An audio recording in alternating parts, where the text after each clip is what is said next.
Hello students, welcome back to my YouTube channel. आज हम लोग स्टडी कर रहे हैं डाइजेस्टिव सिस्टम के बारे में। डाइजेस्टिव सिस्टम, इसको अगर हम लोग देखें तो हिंदी में डाइजेस्टिव सिस्टम को बोला जाता है पाचन तंत्र के नाम से जाना जाता है। पाचन तंत्र का मतलब होता है कि जो भी हम लोग खाते हैं, खाने के बाद में उसमें जो भी हमारे न्यूट्रिएंट्स प्रेजेंट होते हैं वो न्यूट्रिएंट्स किस तरीके से एब्जॉर्ब होते हैं, और एब्जॉर्ब होने के बाद में जो बचा हुआ अनडाइजेस्टेड फूड होता है वो हमारी बॉडी से कैसे बाहर निकलता है, वो पूरा प्रोसेस हमारा डाइजेस्टिव सिस्टम के अंतर्गत आता है। तो देखिए, डाइजेशन किसे कहते हैं? तो भोजन को खाने के बाद भोजन को पचाने, और पचाने के बाद जो शेष बिना पचा हुआ, यानी जिसको हम लोग एक्सेस या वेस्ट मटेरियल बोल सकते हैं, शेष बिना पचे हुए भोजन को शरीर से बाहर निकालने का जो प्रोसेस होता है उसको हम लोग डाइजेशन कहते हैं। इसके बाद जो डाइजेशन का आपका प्रोसेस होता है, यानी डाइजेशन में जो भी ऑर्गन्स आपके ऑर्गन्स को हिंदी में अंग बोला जाता है, ऑर्गन्स पार्टिसिपेट करते हैं उसे डाइजेस्टिव ऑर्गन कहते हैं। उन्हें, जितने भी ऑर्गन्स आपके डाइजेशन में पार्टिसिपेट करते हैं उन सारे ऑर्गन्स को हम लोग डाइजेस्टिव ऑर्गन्स यानी कि पाचक अंग भी कहते हैं, पाचक अंग कहते हैं। इसके अलावा ये जो डाइजेस्टिव ऑर्गन्स होते हैं, देखिए जब किसी भी सिस्टम की हम लोग बात करते हैं ना, तो उस सिस्टम में कई सारे ऑर्गन्स मिलकर बनाते हैं। तो जो ये डाइजेस्टिव ऑर्गन्स होते हैं, डाइजेस्टिव ऑर्गन्स मिलकर एक सिस्टम का निर्माण करते हैं। डाइजेस्टिव ऑर्गन्स मिलकर एक सिस्टम का निर्माण करते हैं, जिसे हम लोग कौन सा सिस्टम बोलते हैं? डाइजेस्टिव सिस्टम बोला जाता है। ऐसे सिस्टम को हम लोग कौन सा सिस्टम बोलते हैं? डाइजेस्टिव सिस्टम कहते हैं। तो ये तो हो गया आपका डाइजेस्टिव सिस्टम के बारे में कुछ बेसिक सी इन्फॉर्मेशन। क्योंकि देखिए, कोई भी सिस्टम जब काम करता है तो उसमें सबसे जो छोटी यूनिट होती है, सबसे छोटी यूनिट आपकी सेल की होती है। सेल जो होती हैं, कई सारी सेल्स मिलती हैं, सेल्स मिलकर टिश्यू का फॉर्मेशन करती हैं। ये जो कई टिश्यूज़ होते हैं, टिश्यू मिलकर के ऑर्गन का फॉर्मेशन करते हैं। ऑर्गन जो होता है ये मिलकर के ऑर्गन सिस्टम का फॉर्मेशन करता है, ऑर्गन सिस्टम आपका बनाता है। और ऑर्गन सिस्टम जो होता है ये आपका कंप्लीट बॉडी का फॉर्मेशन कर देता है। यहाँ पे ये आपकी कंप्लीट बॉडी का फॉर्म बन जाता है। तो इस तरीके से करके हम लोगों का, अब यहाँ पे जब हम लोग कोई भी सिस्टम पढ़ते हैं तो देखिए, बॉडी से आपका ऑर्गन सिस्टम आएगा। तो सिस्टम में हम लोग डाइजेस्टिव सिस्टम अभी पढ़ रहे हैं, बाकी भी सिस्टम्स एक एक करके धीरे धीरे पढ़ेंगे। इसके बाद उनके पर्टिकुलर ऑर्गन्स के बारे में पढ़ेंगे। तो ये हो गया आपका डाइजेस्टिव सिस्टम की डाइजेशन क्या है, डाइजेस्टिव ऑर्गन्स क्या हैं और डाइजेस्टिव सिस्टम क्या है। अब हम लोग आगे बात करते हैं स्ट्रक्चर ऑफ डाइजेस्टिव सिस्टम की। अब हम लोग यहाँ पे बात करेंगे स्ट्रक्चर ऑफ डाइजेस्टिव सिस्टम। देखिए, स्ट्रक्चर जो होता है डाइजेस्टिव सिस्टम का, उसको बहुत ही सिंपल से तरीके से मैं आपको बताऊंगी कि डाइजेस्टिव सिस्टम का फिगर आप कैसे बनाते हैं। अगर आप इसको 2-3 बार प्रैक्टिस कर लेंगे तो आपसे बहुत ईजिली डाइजेस्टिव सिस्टम का फिगर बनने लगेगा। सबसे पहले फर्स्टली हमें क्या करना है, एक पाइप लाइक स्ट्रक्चर ड्रॉ करना है। तो उस पाइप को आपको डबल राउंडेड पे ड्रॉ कर लेना है, इस तरीके से करके। यहाँ पे आगे आप, ये आपका क्या हो जाएगा, बकल कैविटी, यानी यहाँ पे आपकी ये कौन सा फॉर्म हो जाएगा। इसके बाद में यहाँ पे आपको एक छोटा सा, जैसे पेड़ का स्ट्रक्चर होता है वैसे पेड़ के तरीके स्ट्रक्चर बनाना है।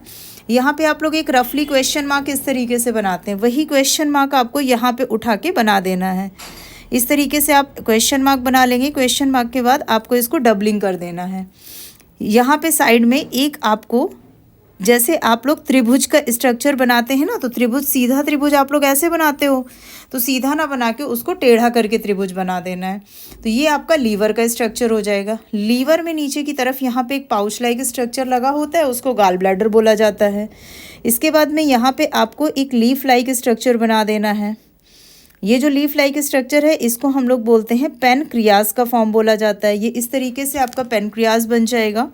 और आगे जब आप लोग बढ़ेंगे तो यहाँ पे जैसे पाइप आप रखते हो तो पाइप फोल्ड पाइप जैसे दिखाई देता है ना, वैसा एक स्ट्रक्चर आपको ड्रॉ कर देना है। अब इसके बाद में इस पूरे पाइप की आपको डबलिंग कर देनी है। तो डबलिंग करने के बाद ये यहाँ पे आ गया। अब इसको लेना है और इसके साइड में चारों तरफ इसको कवर कर देना है। अब इसको यहाँ से आपको थोड़ा सा मोटा करते चले जाना है।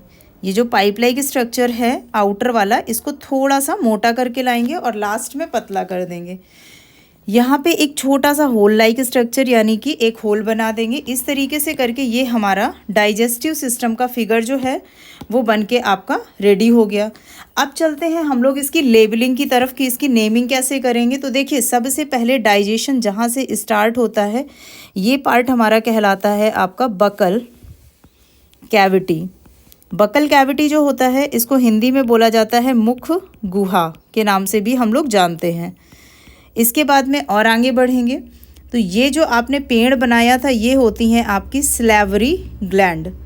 स्लैवरी ग्लैंड को हम लोग हिंदी में लार ग्रंथियाँ भी बोलते हैं, जो हमारी लार को रिलीज़ करती हैं। और यही लार जो होती है ये हमारे भोजन को चिपचिपा या लसलसा बनाती है। फेरेंक्स जहाँ पे अटैच होती है इस वाले पार्ट को हम लोग बोलते हैं, जहाँ पे आपकी स्लैवरी ग्लैंड अटैच्ड है उस पार्ट को हम लोग बोलते हैं फेरेंक्स। फेरेंक्स को हिंदी में ग्रसनी बोला जाता है। फेरेंक्स आपका कॉमन ऑर्गन है डाइजेस्टिव सिस्टम और रेस्पिरेटरी सिस्टम में, जिसकी वजह से हम लोग मुंह से भी सांस ले सकते हैं और नाक से भी सांस ले सकते हैं। उसके नीचे का जो पार्ट होता है उसको बोलते हैं ऑइसोफेगस।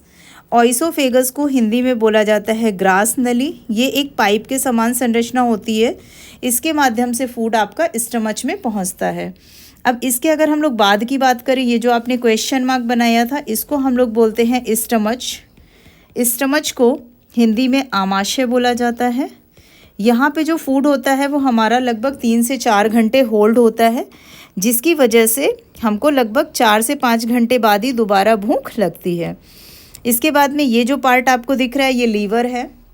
लीवर हमारी बॉडी की सबसे लार्जेस्ट ग्लैंड होती है। लीवर के नीचे जो ये पाउच लाइक स्ट्रक्चर आपको लगा दिख रहा है, बैलून शेप स्ट्रक्चर, इसको हम लोग बोलते हैं गाल ब्लैडर, जिसको आप पित्ताशय बोलते हो। उसके नीचे ये जो होल दिखाई दे रहा है इसको बोला जाता है ड्यूडेनम।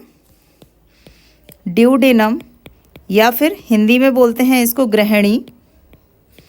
इसके बाद ये वाला जो पार्ट है इसको आपका बोला जाता है पैनक्रियाज।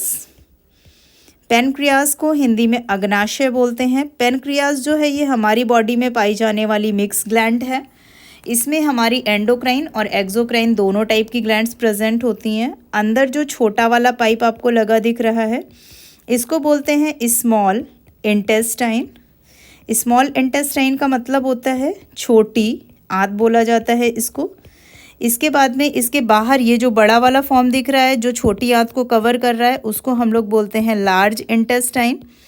लार्ज इंटेस्टाइन का जो फॉर्म होता है इसको हिंदी में बोला जाता है बड़ी आंत बोला जाता है। इसी लार्ज इंटेस्टाइन की जो स्टार्टिंग होती है, लार्ज इंटेस्टाइन की स्टार्टिंग में यहाँ पे एक छोटी सी इस तरीके से एक अपेंडिक्स लगी होती है। इसको हम लोग बोलते हैं vermi form appendix. Vermi form appendix ये हमारी बॉडी में अवशेषी अंग के रूप में यानी वेस्टिजियल ऑर्गन के रूप में पाई जाती है। इसका हमारी बॉडी में कोई यूज़ नहीं होता है। हार्बीवोरस जो एनिमल्स होते हैं उसमें इसका वर्मीफॉर्म अपेंडिक्स का यूज़ होता है। इसके बाद में ये लास्ट वाला ये जो पार्ट होता है लार्ज इंटेस्टाइन का, इसको हम लोग बोलते हैं एनस। एनस को हिंदी में बोला जाता है गुदा द्वार। तो इस तरीके से करके ये आप लोगों ने डाइजेस्टिव सिस्टम के फिगर की स्टडी की। मैंने इसको बहुत ही सिंपलेस्ट तरीके से आपको बताने की कोशिश की है ताकि आपको बहुत ईजिली वे पे समझ में आ जाए। अब इसमें एक चीज़ और ध्यान रखिएगा, स्लैवरी ग्लैंड ये आपकी ग्रंथियाँ हो जाएंगी, लीवर आपकी ग्रंथि में आ जाएगा, इसके बाद पैनक्रियाज आपका ग्रंथि में आ जाएगा। लीवर में मैंने आपको पॉइंट बता दिया, largest gland in our body. Pancreas mix gland होती है, इसमें एक्सोक्राइन और एंडोक्राइन दोनों फॉर्म्स प्रेजेंट होते हैं। तो अब अगर ये फिगर आपको समझ में आ गया है कि कैसे ड्रॉ करना है तो इसको 3-4 बार खुद से बना के ट्राई करिए, आपसे ये फिगर बहुत ईजिली ड्रॉ होने लगेगा। तो इस तरीके से करके आज हम लोगों ने डाइजेस्टिव सिस्टम के बारे में, डाइजेशन, डाइजेस्टिव ऑर्गन्स और डाइजेस्टिव सिस्टम और स्ट्रक्चर ऑफ डाइजेस्टिव सिस्टम के बारे में पढ़ा। अगर वीडियो पसंद आया हो तो लाइक करें, दोस्तों के साथ में शेयर करें और ऐसे ही और वीडियोस देखने के लिए चैनल को सब्सक्राइब करना बिल्कुल भी ना भूलें। Thanks for